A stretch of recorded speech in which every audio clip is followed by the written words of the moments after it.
Hello once again, Rich Gray, Bob Kemp, live from Cardinals Stadium following their third preseason game as the Chargers beat the Cardinals 24-7. And where I was talking to you before we started recording, it was practically the worst case scenario for the Cardinals, not only the playing, but the injuries. And the big one, obviously, Jonathan Cooper breaking his leg, probably out for the season. Yeah, he has a fibula, and I would imagine the earliest he'd be back is probably I don't know if they keep a roster spot open that long, so you would think he's out for the season. He was obviously in pain when it occurred. Also, Rashard Mendenhall, it's a little more than the tendonitis in the knee. They said MRIs, multiple, plural, for guys, and I assume that's one of them. In addition, I got to use my cheat sheet here. Dan Williams suffered an ankle injury, Rob Hausler a lower leg injury, Shaughnessy suffered a knee injury, and Roberts a quad injury. And those are just some of the key guys. A couple other guys got picked up too. Jefferson and a couple guys are probably going to be on the team next week, but it was a disaster. And really, leading up to this week, the Cardinals were getting healthier. Right. They did a nice job. I mentioned a couple times on the show this week and wrote with Brock and Manuch that they've done it. It seemingly had nursed their way through the time. They had 14 guys out one day, I recall, a couple of weeks ago, and they had that actually down to 5 guys that missed the practice on Thursday, the last practice before this game, and 4 of those guys aren't going to be on the team probably this next week. In fact, aren't going to make the first cut. So it seemed like they gotten by, but the pathetic play and but the injuries even worse than the pathetic play tonight. Well, let's speak about that pathetic play, one of which actually led to an injury. The Dan Williams, Rashard Johnson, first it followed a pass interference in the end zone, plus his unsportsmanlike call, and then the flipping the ball. Arians mentioned that after the show, after the game, there's correct times to do that, and he said it was basically asinine with the play. Okay, everybody's trying to be Deion. There's only one Deion Sanders. I'm sorry.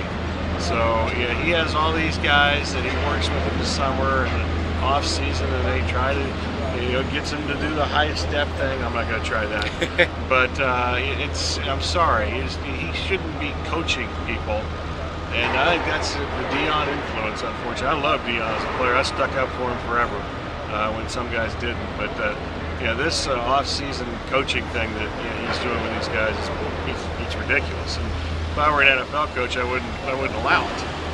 Offensively, the running game probably the only bright spot for the Cardinals this game, but Carson Palmer had another struggle through the entire passing game. Pretty much struggled through the first half again. I don't know where some of these throws are going. I mean, he had a really good week of practice. I thought he had the best week that he's had accuracy-wise, and the game comes, and I don't know what's going on other than some short passes that fits, and I don't think the defense really cares if he catches 6 or 7 yard passes, especially if they can't prove they can score once they get to the red zone. And the one pass he did throw, Hausler, I don't know how to explain how he didn't catch that ball. So the red zone's a disaster, the injury front's a disaster. I was just talking with Kent Summers and Mike Jurecki in the Cardinals locker room, and I wasn't here then, but they brought up that disastrous Minnesota preseason game a few years ago in the 2000 season, somewhere in that area, late 99, 2000, and that pretty much ended the Cardinals season before the season began. And I kind of have that feeling right now. Whatever optimism there was, really for the off season, the last 4 weeks of camp, first 2 preseason games, I think right now it feels like it's vanished. Yeah, completely out of the window, and you could feel it in the locker room too. With some Absolutely guys. Could. There's not much joking around even after a preseason game in there tonight, and it's obviously the injury to Cooper has tempered everybody's, or almost everybody's enthusiasm, which it should. Well, again, it was just a disastrous evening for the Cardinals. Bob will have a lot of that post-game reaction on all sorts of stuff on Monday Sports Zone. And check out BobKempBottomline.com as well. Is there any other plugs that you want to give in? Yeah, I definitely do. At 9:15, we'll have a rewind of the game, and then what we're going to do during home games during the regular season, and we did it last week, and then we'll do it Monday. The 11:15 segment, that's going to be reserved for the quarterback and the head coach comments. So, we'll split that up a little bit, and you can hear what we heard after the game tonight. They didn't sugarcoat it, which is a good thing. That is a good thing. But again, a disastrous, bleak night for the Cardinals. They lose 24-7. Last thing, Wisenhunt. Oh yeah, that's right. Yes, A forgotten thing in all of this. Kevin Spencer, they blocked 2 kicks. He's a former special teams coach here that's now in San Diego. Wisenhunt at the end of the game. I'd say 25 players and many Cardinals officials met him at midfield. Fitz even took a picture with him, or had a picture taken with Wiz. Then Wiz went down to the far end zone back in the days when he used to do the victory lap thing and shook hands with a whole bunch of the people down there in the red zone. And then there were several people. Here's where the tunnel is, where the Chargers go in.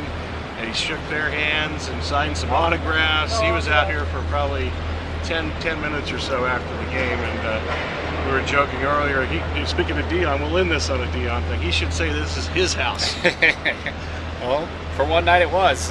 And for a couple nice seasons it was. Yeah, that's true. Never had a losing record at home when he was coach here. That's very true. So again, it was just an awful night for the Cardinals. We'll have full recap on Monday's Sports Zone. For Bob Kemp, I'm Rich Gray on NBC Sports Radio, AM1060.com. We'll talk to you guys on Monday.